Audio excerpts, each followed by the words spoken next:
E aí, tudo bem contigo, né? Professor Fabiano Pereira por aqui, para a gente resolver mais algumas questões de direito administrativo dentro do nosso curso de resolução de questões de direito administrativo.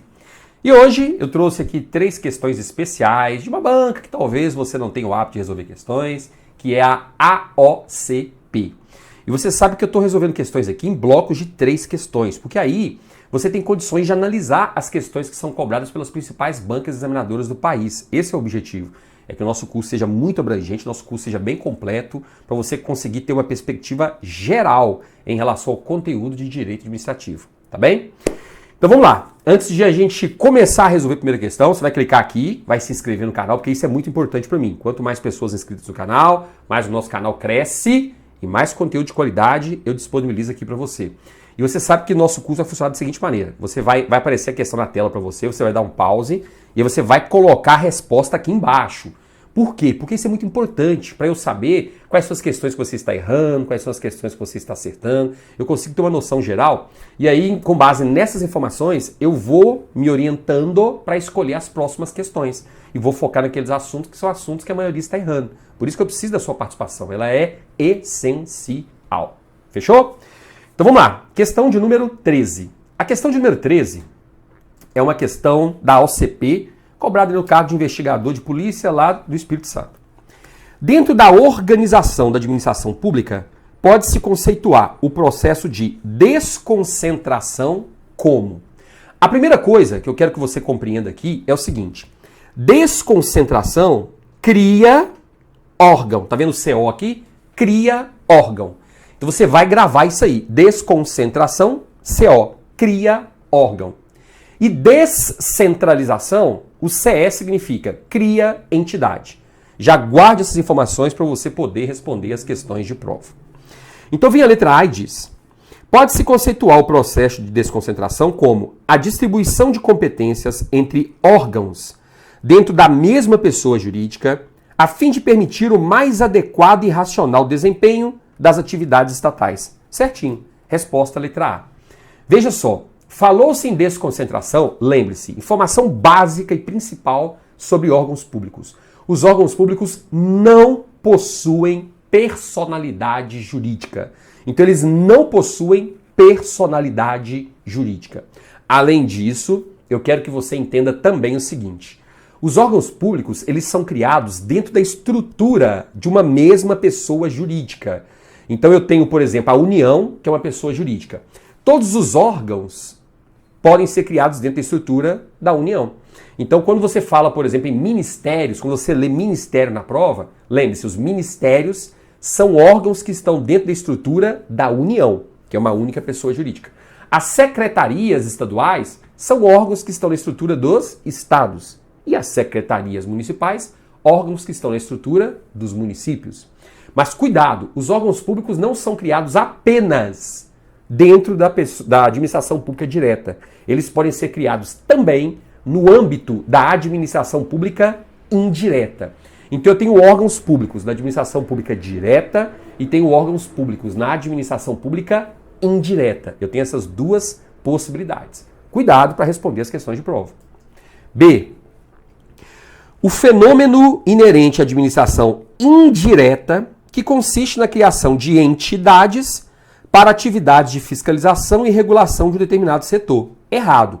Primeiro porque a criação de órgãos, que é fruto da desconcentração, pode acontecer tanto dentro da administração pública direta quanto indireta. Ok?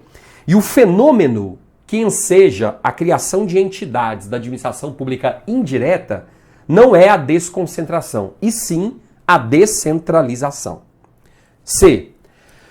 Como a prestação de serviços ao poder público por meio de contrato de gestão ou termo de parceria com empresas do setor privado. Errado. Isso não tem nada a ver com desconcentração, porque se falou em desconcentração, falou-se em criação de órgãos. D. A transferência de poderes e atribuições para um sujeito distinto e autônomo do ente federativo criador. Errado. Se nós estamos transferindo poderes para um ente que é diferente, que é distinto do ente criador, que é um ente autônomo, então isso é fruto da descentralização. Na descentralização eu tenho duas pessoas jurídicas envolvidas. Eu tenho, por exemplo, a União e tenho as entidades de administração pública indireta. As entidades da administração pública indireta são fruto da descentralização, porque são entidades, têm vida própria, personalidade jurídica própria. Por outro lado, os órgãos públicos, eles são fruto da desconcentração. Então são duas palavras bem diferentes. E letra E. Desconcentração pode ser definida como o ato de criação de pessoas jurídicas meramente administrativas, sem a característica de ente político. Isso não é fruto da desconcentração. Isso, em tese, seria fruto da descentralização. Portanto, resposta realmente a letra A. Próxima questão. Questão 14. A seguinte definição. Pessoa jurídica de direito privado, administrada exclusivamente pelo poder público, instituída por um ente estatal, com a finalidade prevista em lei e sendo de propriedade única do Estado, se refere. Então vamos lá. Primeiro é o seguinte. A questão está dizendo que a entidade aqui é regida pelo direito privado. Quando eu for responder a questão, eu vou ter que ir por eliminação. Tá bem? Por exemplo, fundação pública eu vou riscar. Porque fundação pública pode ser de direito público ou de direito privado. Aqui está falando de direito privado, então assim, eu vou ter que excluir. Agência reguladora também eu vou excluir, porque a agência reguladora é uma espécie de autarquia. E a autarquia é instituída com personalidade jurídica de direito público. Também estou excluindo.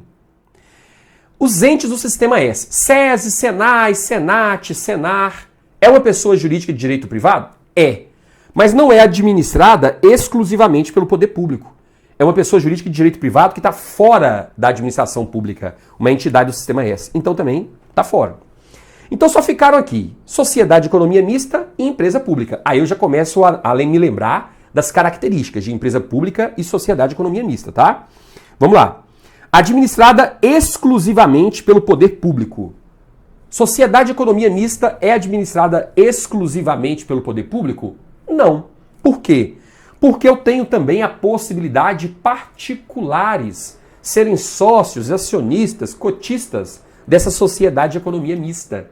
Então os particulares, eles também podem participar ativamente da gestão de uma sociedade de economia mista. É óbvio que o poder público vai deter a maior parte das ações com direito a voto, vai deter o poder de decisão. Mas particulares também podem participar da gestão dessa sociedade de economia mista. Tá bem? E aí tem uma outra afirmação que é a seguinte, ó. Sendo de propriedade única do Estado. Sociedade de economia mista pertence exclusivamente ao Estado? Não. Porque particulares também podem ser sócios de uma sociedade de economia mista. Então, por eliminação, sobrou a letra D. Empresa pública. Porque na empresa pública, como é o caso dos Correios, da Caixa Econômica Federal, o capital é 100% público. Capital 100% público. Essa é uma das principais características da empresa pública. E quando eu falo capital 100% público, esse capital ele pode ser de qualquer entidade de administração pública direta ou indireta. Portanto, resposta letra D de dado. Questão 15. O desdobramento do poder hierárquico, pelo qual o agente superior detém a prerrogativa para o exercício de competência de atribuições originárias de seus subalternos, denomina-se o quê? Essa aí foi até relativamente simples, digamos assim. Aqui a banca estava querendo que você respondesse ou avocação ou delegação. Ela fez o enunciado para você marcar uma das duas. Então veja só, cuidado para não confundir avocação com delegação. Essas duas hipóteses decorrem do poder hierárquico. A delegação acontece quando, em regra, uma autoridade superior delega para um subordinado a prática de um determinado ato. Ok? Então eu sou chefe e falo, subordinado, faça isso para mim. Pá, eu estou delegando. Na delegação, existe a possibilidade de eu, que sou chefe, continuar editando o ato. Então, apesar de eu ter delegado para o meu subordinado, ele editará o ato e eu também, se necessário, continuaria editando aquele ato.